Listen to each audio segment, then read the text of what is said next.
स्वागत है ते मैं हरप्रीत कौर लैके हाजिर हाँ इस हफ्ते दीआं सरगर्मियां। इस हफ्ते आम आदमी पार्टी के कन्वीनर अरविंद केजरीवाल बरनाला विच रैली करन पुजे।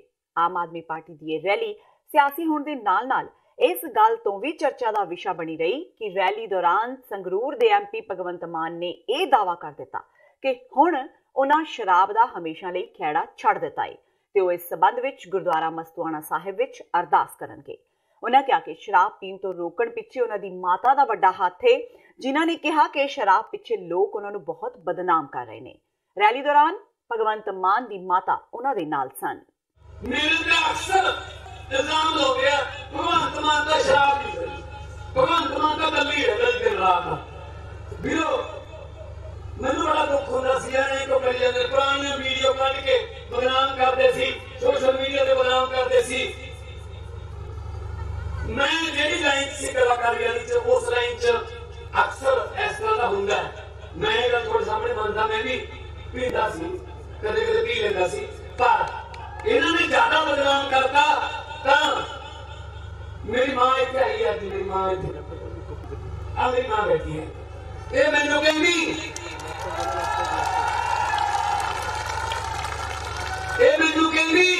कहंदी ने पुत मैं भी टेलीविजन देखदी है, पिंड रहिंदी है, कहंदी मैं भी टेलीविजन देखदी है, पुत तेनू बड़ा बदनाम करदे ने जिथे इन्ना कुछ छड़ता पर एदा भी था बड।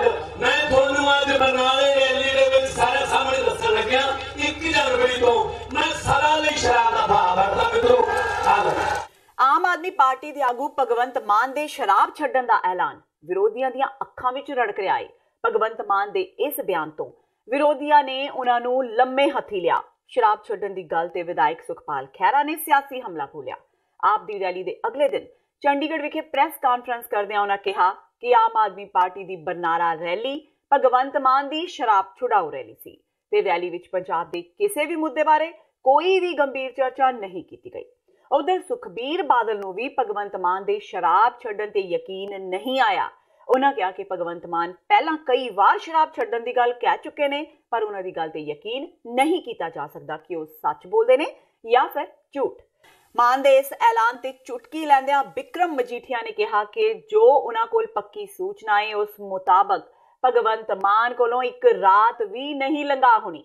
उन्होंने कहा कि भगवंत मान पहला शराबी शेर है जिसकी केजरीवाल सिफत करते हैं।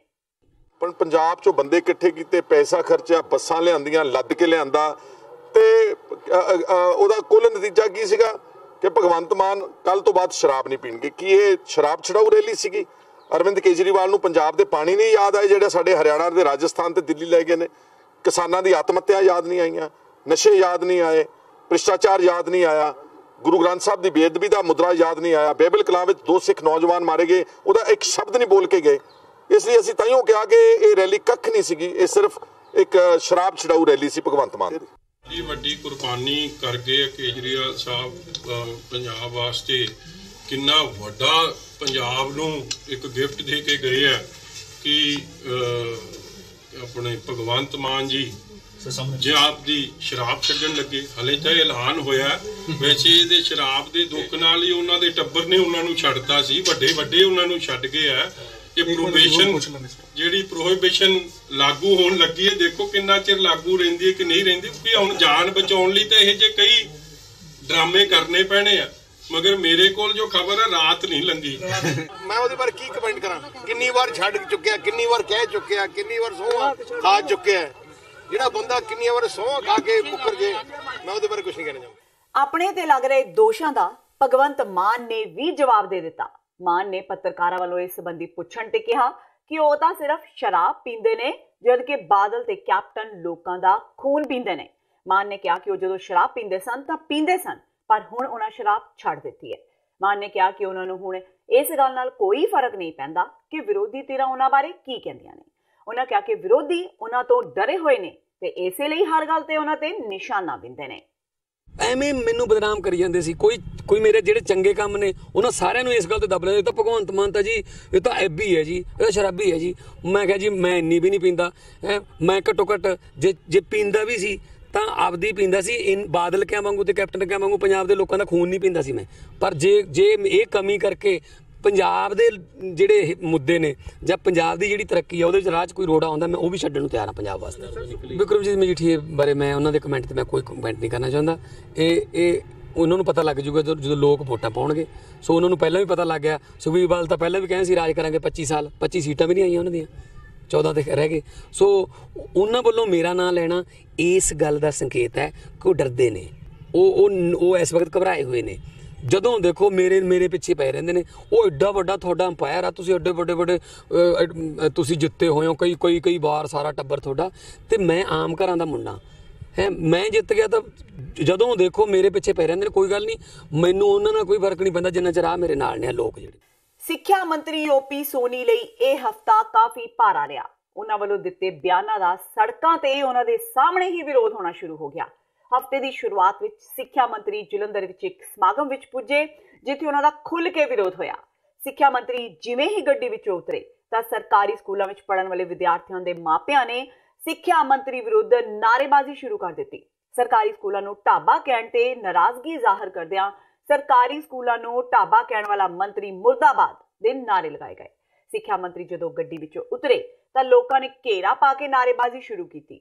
ਮੌਕੇ ਤੇ ਮੌਜੂਦ ਪੁਲਿਸ ਨੇ ਬੜੀ ਮੁਸ਼ਕਿਲ ਨਾਲ ਲੋਕਾਂ ਨੂੰ ਪਾਸੇ ਕੀਤਾ। ਇਸ ਤੋਂ ਬਾਅਦ ਹਫਤੇ ਦੇ ਆਖਿਰ ਵਿੱਚ ਅਧਿਆਪਕਾਂ ਨੇ ਅੰਮ੍ਰਿਤਸਰ ਵਿੱਚ ਉਹਨਾਂ ਦੇ ਘਰ ਦਾ ਘਿਰਾਓ ਕਰਨ ਦੀ ਕੋਸ਼ਿਸ਼ ਕੀਤੀ। ਵੱਡੇ ਪੱਧਰ ਤੇ ਵਿਰੋਧ ਕਰ ਰਹੇ ਅਧਿਆਪਕਾਂ ਨੂੰ ਰੋਕਣ ਲਈ ਪੁਲਿਸ ਨੇ ਆਪਣੀ ਪੂਰੀ ਵਾਹ ਲਗਾਈ, ਪਰ ਅਧਿਆਪਕ ਆਪਣੀਆਂ ਮੰਗਾਂ ਤੇ ਅੜੇ ਰਹੇ ਤੇ ਸਿੱਖਿਆ ਮੰਤਰੀ ਦੀ ਕੋਠੀ ਦਾ ਘਿਰਾਓ ਕਰਨ ਲਈ ਬਾਜ਼ਿਦ ਰਹੇ। ਅਧਿਆਪਕਾਂ ਨੂੰ ਰੋਕਣ ਲਈ ਪੁਲਿਸ ਨੇ ਉਹਨਾਂ ਤੇ ਖੁੱਲ੍ਹ ਕੇ ਡਾਂਗ ਵਰਾਈ ਤੇ ਕਈਆਂ ਨੂੰ ਜ਼ਖਮੀ ਕਰ ਦਿੱਤਾ। ਸਾਡਾ ITT ਟੈਟ ਪਾਸ ਯੂਨੀਅਨ ਦਾ ਜਿੱਥੇ ਸ਼ਾਂਤਮਈ ਤਰੀਕੇ ਨਾਲ ਅਸੀਂ ਓਪੀ ਸੋਨੀ ਨੂੰ ਇੱਕ ਮੰਗ ਪੱਤਰ ਦੇਣਾ ਸੀ, ਜੋ ਕਿ ਇਹਨਾਂ ਨੇ ਕਿਹਾ ਸੀ ਕਿ ਅਸੀਂ ਪੋਸਟਾਂ ਕੱਢਾਂਗੇ। ਪੰਜਾਬ ਸਰਕਾਰ ਪਹਿਲਾਂ ਸਾਨੂੰ ਲਾਰੇ ਲਾਉਂਦੀ ਰਹੀ ਹੈ ਕਿ ਖਜ਼ਾਨਾ ਖਾਲੀ ਸੀ, ਪਰ ਅੱਜ ਸਾਡਾ ਇੱਕ ਸ਼ਾਂਤਮਈ ਤਰੀਕੇ ਦੇ ਨਾਲ ਅਸੀਂ ਇੱਥੋਂ ਤੱਕ ਪਹੁੰਚੇ ਸੀ। ਪਰ ਜੋ ਅੱਜ ਇੱਥੇ ਖਾਕੀ ਵਰਦੀ ਵਾਲੇ ਪ੍ਰਸ਼ਾਸਨ ਨੇ ਸਾਡੇ ਉੱਤੇ ਲਾਠੀਚਾਰਜ ਕਰਿਆਗਾ, ਸਾਡੇ ਮੁੰਡੇ ਦੇ ਪੱਗਾਂ ਲਹੀਆਂ ਨੇ, ਮੇਰੇ ਉੱਪਰ ਵੀ ਇਹਨਾਂ ਨੇ ਲਾਠੀਚਾਰਜ ਹੋਇਆਗਾ, ਜੋ ਮੇਰੇ ਸਾਡੇ ਕੁੜੀਆਂ ਦੇ ਉੱਪਰ ਇਹਨਾਂ ਨੇ ਚੁੰਨੀਆਂ ਲਾਹੀਆਂ ਨੇ। ਸੋ ਅਸੀਂ ਇਹਨਾਂ ਨੂੰ ਦੱਸਣਾ ਚਾਹੁੰਦੇ ਹਾਂਗੇ ਕਿ ਜੇ ਅਸੀਂ ਉਰੇ ਤੱਕ ਪਹੁੰਚ ਕਰ ਸਕਦੇ ਹਾਂ, ਅਸੀਂ ਓਪੀ ਸੋਨੀ ਦੀ ਕੋਠੀ ਤੱਕ ਵੀ ਘਿਰਾਓ ਕਰਨ ਦੀ ਕੋਸ਼ਿਸ਼ ਕਰਾਂਗੇ। ਅਸੀਂ ਹੁਣ ਦੇ ਸ਼ਾਂਤਮਈ ਤਰੀਕੇ ਨਾਲ ਬੈਠਾਂਗੇ। ਇੱਕ ਵਾਰ ਅਸੀਂ ਬੈਰੀਕੇਡ ਤੋੜ ਚੁੱਕੇ ਹਾਂਗੇ, ਅਗਰ ਨਹੀਂ ਸਾਡੀ ਗੱਲ ਮੰਨੀ ਜਾਂਦੀ ਦੂਰੀ ਵਾਰ ਫਿਰ ਅਸੀਂ ਇੱਥੋਂ ਤੋੜ ਕੇ ਅੱਗੇ ਆਪਦਾ ਜਿਹੜਾ ਅਸੀਂ ਮੰਗ ਪੱਤਰ ਲੈ ਕੇ ਆਏ ਉਹ ਅੱਜ ਦੇ ਕੇ ਜਾਵਾਂਗੇ। ਜਿੰਨਾ ਚਿਰ ਸਾਡੀ ਨਹੀਂ ਸੁਣਾਈ ਹੁੰਦੀ ਅਸੀਂ ਇੱਥੇ ਹੀ ਬੈਠਾਂਗੇ। ਦੂਜਾ ਸਟੈਪ ਦੇਖੋ, ਅਸੀਂ ਸਰ ਸਿੱਖਿਆ ਮੰਤਰੀ ਨੂੰ ਅੱਜ ਮਿਲਾਂਗੇ। ਅਗਰ ਸਿੱਖਿਆ ਮੰਤਰੀ ਕੁਛ ਉੱਦਾਂ ਦਾ ਸਾਨੂੰ ਜਵਾਬ ਦੇਊਗਾ, ਫਿਰ ਅਸੀਂ ਆਉਣ ਵਾਲੀਆਂ ਜੋ ਇਹਨਾਂ ਦੀਆਂ MP ਦੀਆਂ ਵੋਟਾਂ ਨੇ ਪਾਰਲੀਮੈਂਟ ਦੀਆਂ, ਉਹਨਾਂ ਦੇ ਵਿੱਚ ਅਸੀਂ ਕਾਂਗਰਸ ਦਾ ਸਾਫ਼ ਸ਼ਬਦਾਂ ਦੇ ਵਿੱਚ ਅਸੀਂ ਇਹਨਾਂ ਦਾ ਵਿਰੋਧ ਕਰਾਂਗੇ, ਇਹਨਾਂ ਦੇ ਵਿਰੋਧ ਦੇ ਵਿੱਚ ਰਹਾਂਗੇ ਔਰ ਅਸੀਂ ਮੁੱਖ ਮੰਤਰੀ ਕੈਪਟਨ ਦੇ ਤੱਕ ਵੀ ਪਹੁੰਚ ਕਰਾਂਗੇ। ਆਪਣੇ ਇਸ ਹੋ ਰਹੇ ਵਿਰੋਧ ਦਾ ਓਪੀ ਸੋਨੀ ਨੇ ਵੀ ਜਵਾਬ ਦਿੱਤਾ। ਸੋਨੀ ਨੇ ਤਾਂ ਇੱਥੋਂ ਤੱਕ ਕਹਿ ਦਿੱਤਾ ਕਿ ਅਧਿਆਪਕਾਂ ਦਾ ਵਿਰੋਧ ਫਜ਼ੂਲ ਹੈ ਤੇ ਸਰਕਾਰ ਅਧਿਆਪਕਾਂ ਨੂੰ ਉਦੋਂ ਹੀ ਨੌਕਰੀਆਂ ਤੇ ਰੱਖ ਸਕਦੀ ਹੈ ਜਦੋਂ ਸਰਕਾਰ ਕੋਲ ਨੌਕਰੀਆਂ ਹੋਣਗੀਆਂ। ਮੈਂ ਕਹਿ ਰਿਹਾ ਅਧਿਆਪਕ ਨਹੀਂ, ਹਜੇ ਅਧਿਆਪਕ ਬਣੇ ਹੀ ਨਹੀਂ, ਬਣੇ ਨਹੀਂ। ਉਹਨਾਂ ਨੂੰ ਸਮਝਾਇਆ ਬੜੀ ਵਾਰ ਵੀ ਜਦੋਂ ਸਰਕਾਰ ਦੀਆਂ ਨੌਕਰੀਆਂ ਨਿਕਲੀਆਂ, ਜੇ ਉਹਨਾਂ ਟੈਟ ਪਾਸ ਕੀਤਾ, ਕੋਈ ਵੀ ਬੰਦਾ ਜਿਹੜਾ ਕੋਈ ਵੀ ਕੋਰਸ ਕਰ ਸਕਦਾ, ਚਾਹੇ ਕੋਈ ਇੰਜੀਨੀਅਰ ਹੈ, ਚਾਹੇ MBBS ਕੋਈ ਕਰਦਾ, ਚਾਹੇ ਹੋਰ ਕੋਈ ਕੋਰਸਿਸ ਕਰਦੇ ਨੇ। ਸੋ ਜਿੰਨਾ ਚਿਰ ਜਦੋਂ ਨੌਕਰੀਆਂ ਜਿੰਨਾ ਚਿਰ ਨਿਕਲੀਆਂ ਨਹੀਂ, ਕਿੱਥੋਂ ਨੌਕਰੀਆਂ ਨੂੰ ਮਿਲ ਜਾਣ। ਸੋ ਇਹਨਾਂ ਦਾ ਕਰੀਬ ਇਹ ਇੰਨੇ ਨਹੀਂ ਗਏ, ਇਹ 40-50 ਹਜ਼ਾਰ ਨੇ ਪੰਜਾਬ 'ਚ। ਸੋ ਨੌਕਰੀਆਂ ਸੀ ਪਿੱਛੇ 3500 ਟੀਚਰ ਰੱਖਿਆ ਵੀ ਆ। ਸੋ ਜਦੋਂ ਵੈਕੰਸੀਆਂ ਨਿਕਲੀਆਂ ਖਾਲੀ ਹੋਣੀਆਂ, ਵੈਕੰਸੀਆਂ ਉਦੋਂ ਰੱਖਣੀਆਂ ਨਾ। ਸਰਕਾਰ ਇਹਨਾਂ ਬਰਡਨ ਕਿੱਥੋਂ ਸਹੇਗੀ ਇਹਨਾਂ ਦਾ। ਸੋ ਇਹਦੇ ਐਵੇਂ ਬਿਨਾਂ ਗੱਲ ਤੋਂ ਕੰਮ ਕਰਨ ਹੋਰ ਪ੍ਰਾਈਵੇਟ ਸਰਵਿਸਿਜ਼ ਨੇ ਸਾਡਾ। ਤੁਸੀਂ ਵੇਖੋ, ਅਸੀਂ ਜੋ ਵਾਅਦਾ ਕੀਤਾ ਸੀ ਘਰ ਕੋ ਰੁਜ਼ਗਾਰ ਦਾ, ਅਸੀਂ ਸਰਕਾਰੀ ਵੀ ਦੇ ਰਹੇ ਹਾਂ, ਪ੍ਰਾਈਵੇਟ ਵੀ ਦੇ ਰਹੇ ਹਾਂ। 4 ਲੱਖ ਦੇ ਕਰੀਬ ਜਿਹੜੇ ਪੌਣੇ 2 ਸਾਲ 'ਚ ਕੈਪਟਨ ਸਰਕਾਰ ਨੇ ਨੌਕਰੀਆਂ ਦਿੱਤੀਆਂ ਨੇ। ਸੋ ਇੱਧਰ ਵੀ ਧਿਆਨ ਦੇਣ। ਇਹ ਹੁਣ ਟੈਟ ਪਾਸ ਕਰਕੇ ਕਹਿੰਦੇ ਅਸੀਂ ਟੀਚਰ ਅੱਜ ਹੀ ਬਣ ਜਾਈਏ।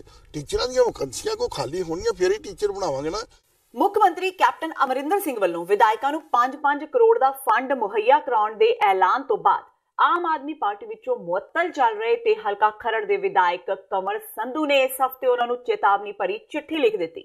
ਇਸ ਚਿੱਠੀ ਰਾਹੀਂ ਕੰਵਰ ਸੰਧੂ ਨੇ ਮੰਗ ਕੀਤੀ ਕਿ ਕਾਂਗਰਸ ਵਿਧਾਇਕਾਂ ਨੂੰ 5 ਕਰੋੜ ਦਾ ਫੰਡ ਦਿੱਤੇ ਜਾਣ ਦੀ ਜਿਹੜੀ ਤਜਵੀਜ਼ ਬੀਤੇ ਦਿਨੀ ਕੀਤੀ ਗਈ ਹੈ, ਉਹ ਫੰਡ ਬਾਕੀ ਵਿਧਾਇਕਾਂ ਨੂੰ ਵੀ ਦਿੱਤੇ ਜਾਣ। ਕੰਵਰ ਸੰਧੂ ਨੇ ਦਾਅਵਾ ਕੀਤਾ ਕਿ ਸੂਬਾ ਸਰਕਾਰ ਸਿਰਫ 78 ਸਾਬਕਾ ਮੁੱਖ ਮੰਤਰੀ ਪ੍ਰਕਾਸ਼ ਸਿੰਘ ਬਾਦਲ ਦੇ ਸੰਗਤ ਦਰਸ਼ਨ ਨਾਲ ਕਰ ਦਿੱਤੀ। ਸੰਧੂ ਨੇ ਚੇਤਾਵਨੀ ਦਿੰਦਿਆਂ ਕਿਹਾ ਕਿ ਜੇਕਰ ਬਾਕੀ ਵਿਧਾਇਕਾਂ ਲਈ ਫੰਡਾਂ ਦਾ ਇੰਤਜ਼ਾਮ ਨਾ ਕੀਤਾ ਗਿਆ ਤਾਂ ਉਹ ਹਾਈ ਕੋਰਟ ਦਾ ਰੁਖ ਕਰਨਗੇ। ਦੇਖੋ ਜੀ, ਅਸੀਂ ਕਈ ਦਿਨਾਂ ਤੋਂ ਮੀਡੀਆ 'ਚ ਖਬਰਾਂ ਪੜ੍ਹ ਰਹੇ ਸੀ ਕਿ ਕਾਂਗਰਸ ਦੇ ਖੇਤਰ ਵਾਈਜ਼ MLAs ਬੁਲਾ ਕੇ ਉਹਨਾਂ ਨਾਲ ਬਜਟ ਦੇ ਉੱਤੇ ਡਿਸਕਸ਼ਨ ਹੋਈ ਆ ਵੀ ਕਿੱਦਾਂ ਦੀ ਬਜਟ ਆਉਣੀ ਚਾਹੀਦੀ ਆ। ਔਰ ਹਰ ਖੇਤਰ ਦੇ MLA ਨੇ ਇਹ ਮੰਗ ਕੀਤੀ ਆ, ਜਿਹੜੇ ਕਾਂਗਰਸ ਦੇ MLA ਸੱਦੇ ਸੀਗੇ, ਕਿ ਸਾਡੇ ਵਿਕਾਸ ਵਾਸਤੇ ਸਾਨੂੰ 5-5 ਕਰੋੜ ਰੁਪਈਆ ਜਿਹੜਾ ਵਾ ਮਿਲਣਾ ਚਾਹੀਦਾ ਵਾ। ਔਰ ਉਹਦੀ ਫਿਰ ਕੈਲਕੂਲੇਸ਼ਨ ਕੀਤੀ ਗਈ, ਕਰੀਬ 450 ਕਰੋੜ ਰੁਪਈਆ ਬਣਦਾ ਵਾ ਜਿਹੜਾ ਕਾਂਗਰਸ ਦੇ ਐਮਐਲਏਜ਼ ਨੂੰ ਦੇਣ ਵਾਸਤੇ ਅੱਡ ਬਜਟ ਦੇ ਵਿੱਚ ਰੱਖਿਆ ਜਾਣਾ ਚਾਹੀਦਾ ਵਾ। ਹੁਣ ਪਤਾ ਨਹੀਂ ਇੱਥੇ ਕੀ ਫੈਸਲਾ ਹੁੰਦਾ ਵਾ, ਪਰ ਇਹ ਜਦੋਂ ਮੀਟਿੰਗਾਂ ਦਾ ਮੈਂ ਬਾਰੇ ਪੜ੍ਹਿਆ ਅਖਬਾਰਾਂ ਦੇ ਵਿੱਚ ਔਰ ਮੈਂ ਟੀਵੀ ਤੇ ਦੇਖਿਆ, ਤੇ ਮੈਂ ਫਿਰ ਕੋਸ਼ਿਸ਼ ਕੀਤੀ ਸਰਕਾਰ ਕੋਲ ਜਾਣਨ ਦੀ ਵੀ ਕੀ ਇਹ ਫੰਡ ਜਿਹੜਾ ਵਾ ਸਿਰਫ ਕਾਂਗਰਸ ਐਮਐਲਏਜ਼ ਨੂੰ ਮਿਲੂ ਕਿ ਸਾਰਿਆਂ ਨੂੰ ਮਿਲੂਗਾ, ਔਰ ਕਿਸੇ ਨੇ ਮੈਨੂੰ ਇਹਦੇ 'ਤੇ ਕੋਈ ਤਸੱਲੀ ਬਖਸ਼ ਜਵਾਬ ਨਹੀਂ ਦਿੱਤਾ। ਫਿਰ ਮੈਂ ਮਜਬੂਰ ਹੋ ਕੇ ਮੈਂ ਕੱਲ੍ਹ ਫਿਰ ਮੁੱਖ ਮੰਤਰੀ ਨੂੰ ਚਿੱਠੀ ਲਿਖੀ ਹੈ, ਜਿੱਥੇ ਮੈਂ ਉਹਨੂੰ ਕਿਹਾ ਵਾ ਕਿ ਤੁਸੀਂ ਮੁੱਖ ਮੰਤਰੀ ਸਾਰੀ ਸਟੇਟ ਦੇ ਜੇ, ਸਿਰਫ ਕਾਂਗਰਸ ਹਲਕਿਆਂ ਦੇ ਨਹੀਂ, ਔਰ ਜੇ ਤੁਸੀਂ ਫੰਡ ਦੇ ਰਹੇ ਜੇ ਤਾਂ ਸਾਰਿਆਂ ਨੂੰ ਇਹ ਫੰਡ ਦੇਣੀ ਚਾਹੀਦੀ ਆ।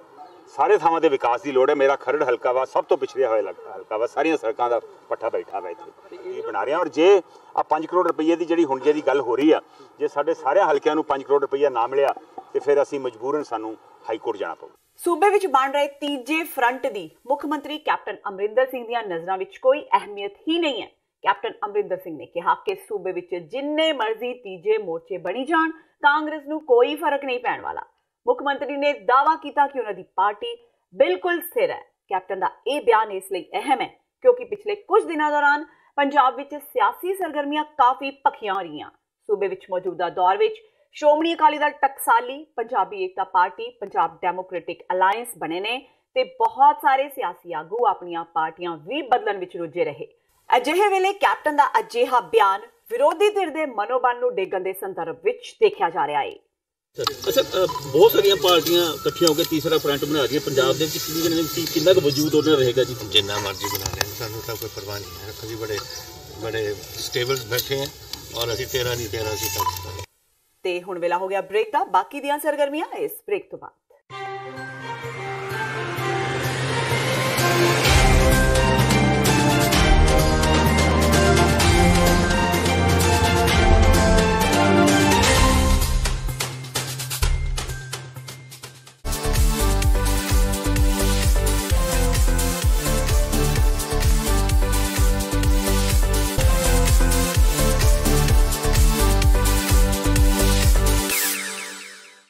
ਫਰਵਰੀ 1986 ਨੂੰ ਵਾਪਰੇ ਸਾਕਾ ਨਕੋਦਰ ਦੇ ਨੌਜਵਾਨ ਸ਼ਹੀਦਾਂ ਦੀ 33ਵੀਂ ਵਰ੍ਹੇਗੰਢ ਮੌਕੇ 3 ਫਰਵਰੀ 2019 ਦਿਨ ਐਤਵਾਰ ਨੂੰ ਗੁਰਦੁਆਰਾ ਸਿੱਖ ਕਲਚਰਲ ਸੁਸਾਇਟੀ ਨਿਊਯਾਰਕ ਵਿਖੇ ਮਹਾਨ ਸ਼ਹੀਦੀ ਸਮਾਗਮ ਹੋਣ ਜਾ ਰਿਹਾ ਹੈ। ਖਾਲਿਸਤਾਨ ਅਫੇਅਰਸ ਸੈਂਟਰ ਦੇ ਸੰਚਾਲਕ ਡਾਕਟਰ ਅਮਰਜੀਤ ਸਿੰਘ ਅਤੇ ਹੋਰ ਪੰਥਕ ਵਿਦਵਾਨਾਂ ਵੱਲੋਂ ਕੌਮ ਦੇ ਅਜੋਕੇ ਇਤਿਹਾਸ ਨਾਲ ਸੰਬੰਧਿਤ ਵਿਚਾਰਾਂ ਦੀ ਸਾਂਝ ਪਾਈ ਜਾਵੇਗੀ। ਗੁਰੂ ਘਰ ਕਮੇਟੀ, ਦੋਬਾ ਸਿੱਖ ਐਸੋਸੀਏਸ਼ਨ ਅਤੇ ਸਮੂਹ ਪੰਥਕ ਜਥੇਬੰਦੀਆਂ ਵੱਲੋਂ ਆਪ ਸਭ ਨੂੰ ਇਸ ਸ਼ਹੀਦੀ ਸਮਾਗਮ ਵਿੱਚ ਪਹੁੰਚਣ ਲਈ ਬੇਨਤੀ ਕੀਤੀ ਜਾਂਦੀ ਹੈ। ਵਧੇਰੇ ਜਾਣਕਾਰੀ ਲਈ ਤੁਸੀਂ ਹੇਠ ਲਿਖੇ ਨੰਬਰਾਂ ਤੇ ਸੰਪਰਕ ਕਰ ਸਕਦੇ ਹੋ।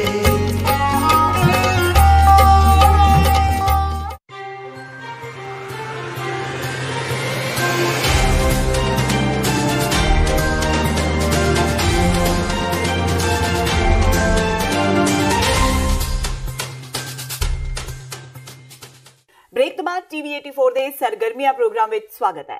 ਸਟੇਜ ਤੋਂ ਕੈਪਟਨ ਸਰਕਾਰ ਨੂੰ ਅੱਖਾਂ ਦਿਖਾਉਣ ਕਾਰਨ ਮੁਅੱਤਲ ਚੱਲ ਰਹੇ ਵਿਧਾਇਕ ਨੂੰ ਕਾਂਗਰਸ ਨੇ ਇਸ ਹਫ਼ਤੇ ਮੁੜ ਬਹਾਲ ਕਰ ਦਿੱਤਾ। ਇਸ ਹਫ਼ਤੇ ਚੰਡੀਗੜ੍ਹ ਵਿੱਚ ਪਾਰਟੀ ਪ੍ਰਧਾਨ ਸੁਨੀਲ ਜਾਖੜ ਨੇ ਕੁਲਬੀਰ ਸਿੰਘ ਜ਼ੀਰਾ ਨੂੰ ਬਹਾਲ ਕੀਤਾ। ਪਾਰਟੀ ਵਿੱਚ ਮੁੜ ਵਾਪਸੀ ਤੋਂ ਬਾਅਦ ਜ਼ੀਰਾ ਨੇ ਮੁੱਖ ਮੰਤਰੀ ਕੈਪਟਨ ਅਮਰਿੰਦਰ ਸਿੰਘ, ਪੰਜਾਬ ਕਾਂਗਰਸ ਪ੍ਰਧਾਨ ਸੁਨੀਲ ਜਾਖੜ ਤੇ ਸਮੁੱਚੀ ਲੀਡਰਸ਼ਿਪ ਦਾ ਧੰਨਵਾਦ ਕੀਤਾ।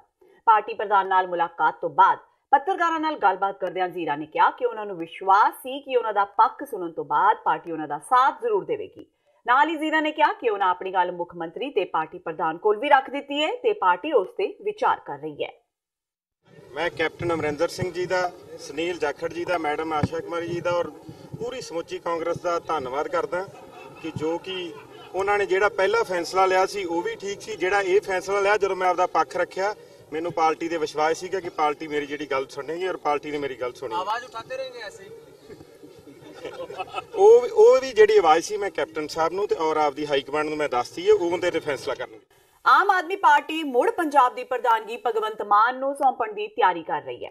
ਆਪ ਕੋਰ ਕਮੇਟੀ ਨੇ ਇਸ ਸੰਬੰਧੀ ਫੈਸਲਾ ਲੈਂਦਿਆਂ PAE ਨੂੰ ਲਿਖ ਕੇ ਭੇਜਿਆ ਹੈ ਕਿ ਭਗਵੰਤ ਮਾਨ ਦਾ ਅਸਤੀਫਾ ਨਾ ਮਨਜ਼ੂਰ ਕੀਤਾ ਜਾਵੇ ਤੇ ਉਹਨਾਂ ਨੂੰ ਮੁੜ ਪੰਜਾਬ ਦੀ ਪ੍ਰਧਾਨਗੀ ਸੌਂਪੀ ਜਾਵੇ। ਜ਼ਿਕਰਯੋਗ ਹੈ ਕਿ ਆਪ ਸੁਪਰੀਮੋ ਅਰਵਿੰਦ ਕੇਜਰੀਵਾਲ ਵੱਲੋਂ ਡਰੱਗ ਮਾਮਲੇ ਵਿੱਚ ਅਕਾਲੀ ਆਗੂ ਬਿਕਰਮ ਮਜੀਠੀਆ ਕੋਲੋਂ ਮੰਗੀ ਮਾਫੀ ਤੋਂ ਬਾਅਦ ਭਗਵੰਤ ਮਾਨ ਨੇ ਇਹ ਕਹਿੰਦੇ ਹੋਏ ਅਸਤੀਫਾ ਦੇ ਦਿੱਤਾ ਸੀ ਕਿ ਕੇਜਰੀਵਾਲ ਵੱਲੋਂ ਮਾਫੀ ਮੰਗਣ ਕਾਰਨ ਉਹਨਾਂ ਦੇ ਮਨ ਨੂੰ ਡੂੰਘੀ ਸੱਟ ਵੱਜੀ ਹੈ। ਪਰ ਪਾਰਟੀ ਵੱਲੋਂ ਮਾਨ ਦਾ ਅਸਤੀਫਾ ਮਨਜ਼ੂਰ ਨਹੀਂ ਕੀਤਾ ਗਿਆ ਸੀ। ਉਧਰ ਦੂਜੇ ਪਾਸੇ ਭਗਵੰਤ ਮਾਨ ਦਾ ਕਹਿਣਾ ਹੈ ਕਿ ਉਹ ਅਰਵਿੰਦ ਕੇਜਰੀਵਾਲ ਨਾਲ ਮੁਲਾਕਾਤ ਕਰਨਗੇ। ਉਹਨਾਂ ਕਿਹਾ ਕਿ ਉਹ ਆਪਣੇ ਸਟੈਂਡ ਤੇ ਅਜੇ ਵੀ ਕਾਇਮ ਨੇ ਤੇ ਕੇਜਰੀਵਾਲ ਤੋਂ ਮਜੀਠੀਆ ਤੋਂ ਮੰਗੀ ਮਾਫੀ ਦਾ ਜਵਾਬ ਲੈਣਗੇ। ਅਰਵਿੰਦ ਕੇਜਰੀਵਾਲ ਤੇ ਭਗਵੰਤ ਮਾਨ ਵਿਚਾਲੇ ਹੋਣ ਵਾਲੀ ਮੁਲਾਕਾਤ ਵਿੱਚ ਮਾਨ ਨੂੰ ਕੀ ਜਵਾਬ ਮਿਲਿਆ, ਇਸ ਤੇ ਹੀ ਸਭ ਦੀਆਂ ਨਜ਼ਰਾਂ ਟਿਕੀਆਂ ਰਹੀਆਂ। ਦੇਖੋ, ਅੱਜ ਕੋਰ ਕਮੇਟੀ ਦੇ ਵਿੱਚ ਫੈਸਲਾ ਹੋਇਆ, ਇਹਨਾਂ ਨੇ ਸਾਰਿਆਂ ਨੇ ਸਰਬਸੰਮਤੀ ਨਾਲ PAC ਨੂੰ ਲਿਖਿਆ ਕਿ ਮੇਰਾ ਜਿਹੜਾ ਅਸਤੀਫਾ ਹੈ ਉਹ ਨਾਮਨਜ਼ੂਰ ਕੀਤਾ ਜਾਵੇ। ਮੈਂ ਦਿੱਲੀ ਜਾ ਰਿਹਾ ਤੇ ਮੈਂ ਡਿਸਕਸ ਕਰੂੰਗਾ ਉਹਨਾਂ ਨਾਲ ਤੇ ਉਸ ਤੋਂ ਬਾਅਦ ਫਿਰ ਮੈਂ ਇਹਦੇ ਬਾਰੇ ਵੀ ਫੈਸਲਾ ਮੈਂ ਕਰੂੰਗਾ ਕਿ ਕੀ ਪਾਰਟੀ ਦੀਆਂ ਕੀ ਜ਼ਰੂਰਤਾਂ ਨੇ ਤੇ ਜਿਹੜੀ ਮੇਰੀ ਇੱਕ ਦੋ ਸਵਾਲ ਨੇ ਮੈਂ ਉਹ ਵੀ ਕਲੀਅਰ ਕਰਨੀ ਚਾਹੁੰਦਾ। ਜਿਹੜੇ ਉਹ ਮਜੀਠੀਆ ਵਾਲਾ ਜਿਹੜਾ ਮੈਂ ਉਸੇ ਸਿਲਸਿਲੇ 'ਚ ਮੈਂ ਦਿੱਲੀ ਚੱਲੇ। ਪਰ ਜਿਹੜਾ ਤੁਸੀਂ ਅਸਤੀਫਾ ਦਿੱਤਾ ਸੀਗਾ ਉਸ ਮਾਮਲੇ ਤੇ ਤੁਸੀਂ ਉਹ ਮਾਮਲੇ ਨੂੰ ਡਿਸਕਸ ਕਰਨ ਚੱਲੇ ਹੋ? ਉਸੇ ਇਸ ਤੋਂ ਪਹਿਲਾਂ ਡਿਸਕਸ ਨਹੀਂ ਹੋਇਆ? ਹਾਲੇ ਨਹੀਂ, ਉਹ ਸਪੈਸ਼ਲੀ ਡਿਸਕਸ ਨਹੀਂ ਹੋਇਆ ਕਿਉਂਕਿ ਪਹਿਲਾਂ ਤਾਂ ਰਿਜ਼ਾਈਨ ਹੀ ਦਿੱਤਾ ਹੋਇਆ ਸੀਗਾ, ਡਿਸਕਸ ਕਰਨ ਦੀ ਲੋੜ ਸੀ। ਹੁਣ ਜੇ ਉਹ ਰਿਜ਼ਾਈਨ ਨੂੰ ਵਾਪਸ ਲੈਣ ਦੀਆਂ ਗੱਲਾਂ ਕੋਰ ਕਮੇਟੀ ਨੇ ਸਰਬਸੰਮਤੀ ਨਾਲ ਕੀਤੀ ਨੇ ਤਾਂ ਫਿਰ ਮੈਂ ਇਸ ਤੇ ਡਿਸਕਸ ਕਰਕੇ ਫਿਰ ਫੈਸਲਾ। ਇੱਕ ਭਾਵ ਤਾਂ ਤੁਹਾਡਾ ਇਹ ਇੱਥੇ ਰਹਿਣਾ ਚਾਹੀਦਾ ਨਾ ਕਿ ਤੁਸੀਂ ਅਸਤੀਫਾ ਦਿੱਤਾ ਸੀ ਕਿ ਕੇਜਰੀਵਾਲ ਨੇ ਮਾਫੀ ਕਿਉਂ ਦਿੱਤੀ, ਤੇ ਮਾਫੀ ਤੋਂ ਫਿਰ ਤੁਸੀਂ ਜਾਂ ਤਾਂ ਫਿਰ ਇਹ ਗੱਲ ਫਿਰ ਕਿਉਂ ਹੀ ਪੁੱਛਣ ਚੱਲੇ ਨਾ ਜੀ। ਅਕਾਲੀ ਦਲ ਵੱਲੋਂ ਪੰਜਾਬੀ ਏਕਤਾ ਪਾਰਟੀ ਨੂੰ ਕਾਂਗਰਸ ਦੀ B ਟੀਮ ਕਹੇ ਜਾਣ ਦਾ ਸੁਖਪਾਲ ਖਹਿਰਾ ਨੇ ਤਿੱਖਾ ਜਵਾਬ ਦਿੱਤਾ। ਅਕਾਲੀ ਦਲ ਨੂੰ ਕਾਂਗਰਸ ਦੀ B ਟੀਮ ਆਖਦੇ ਹੋਏ ਸੁਖਪਾਲ ਖਹਿਰਾ ਨੇ ਕਿਹਾ ਕਿ ਇਹਨਾਂ ਦੋਵਾਂ ਪਾਰਟੀਆਂ ਦੀ ਅੰਦਰ ਖਾਤੇ ਗੰਢ ਧੁੱਪ ਹੈ। ਇਹੀ ਕਾਰਨ ਹੈ ਕਿ ਕੈਪਟਨ ਅਮਰਿੰਦਰ ਸਿੰਘ ਬਿਕਰਮ ਮਜੀਠੀਆ ਤੇ ਕਾਰਵਾਈ ਨਹੀਂ ਕਰਦੇ। ਮਜੀਠੀਆ ਹੀ ਨਹੀਂ, ਅਕਾਲੀ ਦਲ ਦੇ ਕਈ ਲੀਡਰਾਂ ਦਾ ਕੈਪਟਨ ਅਮਰਿੰਦਰ ਸਿੰਘ ਸਮੇਂ-ਸਮੇਂ ਤੇ ਬਚਾਅ ਕਰਦੇ ਰਹੇ ਨੇ। ਇਸ ਦੇ ਨਾਲ ਹੀ ਖਹਿਰਾ ਨੇ ਸੁਖਬੀਰ ਬਾਦਲ ਤੇ ਬਿਕਰਮ ਮਜੀਠੀਆ ਨੂੰ ਬਹਿਸ ਦੀ ਚੁਣੌਤੀ ਦਿੱਤੀ। ਖਹਿਰਾ ਨੇ ਕਿਹਾ ਕਿ ਜਗ੍ਹਾ ਤੇ ਸਮਾਂ ਉਹ ਤੈਅ ਕਰ ਲੈਣ ਜਦਕਿ ਮੁੱਦਾ ਖਹਿਰਾ ਆਪ ਲੈ ਕੇ ਆਣਗੇ। ਅੱਗੋਂ ਬੋਲਦਿਆਂ ਖਹਿਰਾ ਨੇ ਕਿਹਾ ਕਿ ਪੰਜਾਬ ਵਿੱਚ ਬਾਦਲਾਂ ਨੇ ਟਰਾਂਸਪੋਰਟ ਵਿਭਾਗ ਨੂੰ ਪੂਰੀ ਤਰ੍ਹਾਂ ਹਾਈਜੈਕ ਕਰ ਲਿਆ, ਬਾਵਜੂਦ ਇਸ ਦੇ ਮੁੱਖ ਮੰਤਰੀ ਵੱਲੋਂ ਗੰਭੀਰ ਕਦਮ ਨਹੀਂ ਚੁੱਕੇ ਗਏ। ਇੱਥੋਂ ਤੱਕ ਕਿ ਬਾਦਲਾਂ ਦੇ ਬੱਚੇ ਵੀ ਕਾਂਗਰਸੀ ਪਰਿਵਾਰਾਂ ਵਿੱਚ ਵਿਆਹੇ ਹੋਏ ਨੇ ਤੇ ਕੈਪਟਨ ਸੁਖਬੀਰ ਰਿਸ਼ਤੇ ਵਿੱਚ ਚਾਚਾ ਭਤੀਜਾ ਲੱਗਦੇ ਨੇ। ਸੁਖਬੀਰ ਬਾਦਲ ਅਤੇ ਬਿਕਰਮ ਮਜੀਠੀਆ ਕੁਝ ਦਿਨਾਂ ਤੋਂ ਇੱਕ ਹਵਾ ਕ੍ਰੀਏਟ ਕਰ ਰਹੇ ਆ ਪੰਜਾਬ ਦੇ ਵਿੱਚ। ਇੱਕ ਇਲਜ਼ਾਮਬਾਜ਼ੀ ਉਹਨਾਂ ਨੇ ਸ਼ੁਰੂ ਕੀਤੀ ਹੋਈ ਹੈ ਕਿ ਸੁਖਪਾਲ ਸਿੰਘ ਖਹਿਰਾ ਜਾਂ ਜਿਹੜੇ ਲੋਕ ਅੱਜ ਪੰਜਾਬ ਗੱਠਜੋੜ ਵਿੱਚ ਇਕੱਠੇ ਹੋ ਰਹੇ ਨੇ, ਬੈਂਸ ਬ੍ਰਦਰਸ, ਟਕਸਾਲੀ ਅਕਾਲੀ, ਇਹ ਸਾਰੇ ਜਿਹੜੇ ਲੋਕ ਨੇ ਇਹ ਕਾਂਗਰਸ ਦੀ B ਟੀਮ ਹੈ। ਮਤਲਬ ਕਿ ਅਸੀਂ ਕਾਂਗਰਸ ਦੇ ਨਾਲ ਅੰਦਰ ਖਾਤੇ ਮਿਲੇ ਹੋਏ ਆ ਔਰ ਉਹ ਜਾਣਬੁੱਝ ਕੇ ਕਰ ਰਹੇ ਨੇ ਤਾਂ ਕਿ ਸਿੱਖ ਜਿਹੜੇ ਨੇ ਪੰਜਾਬ ਦੇ ਖਾਸ ਤੌਰ ਤੇ ਉਹ ਕਿਸੇ ਤਰੀਕੇ ਦੇ ਨਾਲ ਅਕਾਲੀਆਂ ਦੇ ਨਾਲ ਜਾਂ ਇਹਨਾਂ ਬਾਦਲ ਦਲ ਦੇ ਨਾਲ ਜੁੜੇ ਰਹਿਣ, ਇਹ ਸਮਝ ਕੇ ਕਿ ਸ਼ਾਇਦ ਇਹ ਕਾਂਗਰਸ ਨਾਲ ਰਲੇ ਹੋਏ ਨੇ। ਉਹ ਕੀ ਕਹਿੰਦੇ ਹੁੰਦੇ, ਉਲਟਾ ਚੋਰ ਕੋਤਵਾਲ ਕੋ ਡਾਂਟੇ। ਮਤਲਬ ਇਲਜ਼ਾਮ ਸਾਡੇ ਤੇ ਲਾਉਂਦੇ ਨੇ ਕਿ ਅਸੀਂ ਕਾਂਗਰਸ ਦੇ ਨਾਲ ਮਿਲੀ ਭੁਗਤ ਚ, ਤੇ ਅਸਲ ਮਿਲੀ ਭੁਗਤ ਕਿਹਦੀ ਹੈਗੀ ਆ ਉਹ ਸਾਰਾ ਜੱਗ ਜਾਣਦਾ ਵਾ। ਜਿਹੜਾ ਬੱਸਾਂ ਦਾ ਵਪਾਰ ਹੈ ਪ੍ਰਕਾਸ਼ ਸਿੰਘ ਬਾਦਲ ਦੇ, ਸੁਖਬੀਰ ਬਾਦਲ ਦੇ ਇਸ ਵਕਤ ਪਰਿਵਾਰ ਦਾ, ਜਿੱਥੇ 600-700 ਬੱਸ ਲਈ ਫਿਰਦੇ ਨੇ ਵੱਡੀ ਵੋਲਵੋ ਤੇ ਮਰਸੀਡੀਜ਼ ਦੀ, ਇਹਨਾਂ ਨੇ ਸਾਰੇ ਕਾਨੂੰਨਾਂ ਨੂੰ ਛਿੱਕੇ ਤੇ ਟੰਗਿਆ। ਉਦੋਂ ਆਪਣੀ ਸਰਕਾਰ ਵੇਲੇ ਆਪਣੀ ਮਰਜ਼ੀ ਨਾਲ ਟਾਈਮ ਟੇਬਲ ਬਣਾਉਂਦੇ ਰਹੇ ਨੇ, ਆਪਣੀ ਮਰਜ਼ੀ ਨਾਲ ਟਰਾਂਸਪੋਰਟ ਵਿਭਾਗ ਨੂੰ ਪਰਸਨਲ ਫਾਇਦੇ ਵਾਸਤੇ ਉਸ ਨੂੰ ਹਾਈਜੈਕ ਕੀਤਾ। ਔਰ ਇਹ ਸਾਰੇ ਤੱਤ ਜਿਹੜੇ ਨੇ ਅਗਰ ਕਢਾਏ ਜਾਣ, ਕੱਲੇ ਟਰਾਂਸਪੋਰਟ ਦੇ ਮਿਸਯੂਜ਼ ਦੇ ਵਿੱਚ, ਆਪਣੀ ਵਪਾਰ ਨੂੰ ਵਧਾਉਣ ਦੇ ਵਿੱਚ ਕਿਸ ਤਰ੍ਹਾਂ ਇਹਨਾਂ ਨੇ ਪੰਜਾਬ ਰੋਡਵੇਜ਼ ਤੇ ਜਿਹੜੀਆਂ ਸਰਕਾਰੀ ਬੱਸਾਂ ਨੇ ਉਹਨੂੰ ਤਹਿਸ਼-ਨਹਿਸ਼ ਕੀਤਾ, ਇਹਦੇ ਵਿੱਚ ਅਗਰ ਜਾਂਚ ਹੋਊਗੀ ਕਿਸੇ ਵੱਡੇ ਏਜੰਸੀ ਵੱਲੋਂ ਤਾਂ ਇਹ ਦੋਸ਼ੀ ਪਾਏ ਜਾਣਗੇ। ਪਰ ਕੈਪਟਨ ਅਮਰਿੰਦਰ ਸਿੰਘ ਉਹਨਾਂ ਦੇ ਖਿਲਾਫ, ਸੁਖਬੀਰ ਬਾਦਲ ਦੇ ਖਿਲਾਫ ਕੋਈ ਜਾਂਚ ਕਰਨ ਨੂੰ ਤਿਆਰ ਨਹੀਂ। ਬਾਦਲ ਦਾ ਪਰਿਵਾਰ, ਕੈਪਟਨ ਸਾਹਿਬ ਦੇ ਬੜੇ ਨਿੱਜੀ ਤਾਲੁਕਾਤ ਨੇ। ਪਿੱਛੇ ਜੇ ਕੈਪਟਨ ਸਾਹਿਬ ਦੇ ਸ਼ਾਇਦ ਦੋਤੇ ਦੀ ਸ਼ਾਦੀ ਸੀ ਦਿੱਲੀ 'ਚ, ਤੇ ਹਰਸਿਮਰਤ ਕੌਰ ਬਾਦਲ ਪੂਰਾ ਆਪਣਾ ਲਾਣਾ ਲਾਣ ਲੈ ਕੇ ਗਈ ਹੋਈ ਸੀ, ਨਿਆਣੇ ਬੱਚੇ, ਔਰ ਉੱਥੇ ਪੂਰੇ ਮੁਸਕਰਾਉਂਦੇ ਹੋਏ ਇੱਕ ਦੂਜੇ ਦੇ ਨਾਲ ਤਸਵੀਰਾਂ ਇਹਨਾਂ ਦੀਆਂ ਵਾਇਰਲ ਹੋਈਆਂ ਔਰ ਪੂਰਾ ਇੰਜੋਏ ਕੀਤੀ ਇਹਨਾਂ ਨੇ ਵੈਡਿੰਗ ਸਾਰੀ ਇੱਕ ਦੂਜੇ ਦੀ। ਮੈਂ ਪੁੱਛਣਾ ਚਾਹੁੰਦਾ ਵਾਂ ਬਿਕਰਮ ਸਿੰਘ ਮਜੀਠੀਆ ਔਰ ਸੁਖਬੀਰ ਸਿੰਘ ਬਾਦਲ, ਕਦੀ ਤੁਸੀਂ ਸਾਨੂੰ ਕਿਸੇ ਉਹਨਾਂ ਦੇ ਜਿਹੜੇ ਫੈਮਿਲੀ ਫੰਕਸ਼ਨਸ ਹੈ ਕੈਪਟਨ ਅਮਰਿੰਦਰ ਸਿੰਘ ਕਦੇ ਜਾਂਦੇ ਦੇਖਿਆ ਉਹਨਾਂ ਦੇ ਉੱਥੇ, ਕਿਸੇ ਵਿਆਹਾਂ ਸ਼ਾਦੀਆਂ ਦੇ ਵਿੱਚ ਕਿਤੇ ਸਾਨੂੰ ਅਸੀਂ ਉਹਨਾਂ ਦੇ ਨਾਲ ਕੋਈ ਕਿਸੇ ਤਰ੍ਹਾਂ ਦਾ ਵੀ ਕੋਈ ਉਹਨਾਂ ਦਾ ਜਿਹੜਾ ਹੈਗਾ ਪਰਿਵਾਰਕ ਇੱਕ ਕੀਤਾ ਸਾਂਝਾ ਕਦੀ ਕੀਤਾ ਵਾ? ਉਲਟਾ ਤੁਸੀਂ ਤਾਂ ਬਾਦਲ ਸਾਹਿਬ ਦੇ ਦੋ ਹੀ ਨਿਆਣੇ ਸੀ ਨਾ, ਸੁਖਬੀਰ ਤੇ ਉਹਦੀ ਭੈਣ, ਦੋਨੋਂ ਤਾਂ ਕਾਂਗਰਸ ਦੇ ਪਰਿਵਾਰਾਂ 'ਚ ਵਿਆਹੇ। ਇਸ ਹਫਤੇ ਬ੍ਰਿਟਿਸ਼ ਨਾਗਰਿਕ ਜਗਤਾਰ ਸਿੰਘ ਜੱਗੀ ਜੌਹਲ ਨਾਲ ਗ੍ਰਿਫਤਾਰ ਕੀਤੇ ਗਏ ਨੌਜਵਾਨ ਤਲਜੀਤ ਸਿੰਘ ਨੂੰ ਅੱਤਵਾਦੀ ਫੰਡਿੰਗ ਤੇ ਹਥਿਆਰ ਸਪਲਾਈ ਕਰਨ ਦੇ ਕੇਸ ਵਿੱਚ ਜ਼ਮਾਨਤ ਤੇ ਰਿਹਾਈ ਮਿਲ ਗਈ। ਕਾਗਜ਼ੀ ਕਾਰਵਾਈ ਪੂਰੀ ਕਰਨ ਮਗਰੋਂ ਉਸ ਨੂੰ ਸੰਗਰੂਰ ਦੀ ਜੇਲ੍ਹ ਵਿੱਚੋਂ ਰਿਹਾ ਕਰ ਦਿੱਤਾ ਗਿਆ। ਇਸ ਮਾਮਲੇ ਦੀ ਜਾਂਚ ਵਿੱਚ ਜੁਟੀਆਂ ਏਜੰਸੀਆਂ ਆਖਰੀ ਪਲ ਤੱਕ ਤਲਜੀਤ ਸਿੰਘ ਦੀ ਜੇਲ੍ਹ ਵਿੱਚੋਂ ਰਿਹਾਈ ਰੋਕਣ ਲਈ ਚਾਰਾਜੋਈ ਕਰਦੀਆਂ ਰਹੀਆਂ, ਪਰ ਅਦਾਲਤ ਦੇ ਸਪਸ਼ਟ ਹੁਕਮ ਹੋਣ ਕਾਰਨ ਤਲਜੀਤ ਸਿੰਘ ਨੂੰ ਜੇਲ੍ਹ ਤੋਂ ਰਿਹਾ ਕਰ ਦਿੱਤਾ ਗਿਆ। ਹਾਲਾਂਕਿ ਉਸ ਨਾਲ ਗ੍ਰਿਫਤਾਰ ਕੀਤੇ ਜੰਗੀ ਜੌਹਲ ਨੂੰ ਕੁਝ ਮੁਕੱਦਮਿਆਂ ਵਿੱਚ ਜ਼ਮਾਨਤ ਮਿਲਣੀ ਅਜੇ ਬਾਕੀ ਹੈ। ਜਾਂਚ ਏਜੰਸੀਆਂ ਦੀ ਬੇਨਤੀ ਤੇ ਭਾਰਤ ਸਰਕਾਰ ਨੇ ਤਰਜੀਤ ਸਿੰਘ ਦਾ ਪਾਸਪੋਰਟ ਸਸਪੈਂਡ ਕਰ ਦਿੱਤਾ ਤੇ ਉਹ ਸਾਰੇ ਮੁਕੱਦਮਿਆਂ ਦੇ ਨਿਬੇੜੇ ਤੱਕ ਵਿਦੇਸ਼ ਨਹੀਂ ਜਾ ਸਕੇਗਾ।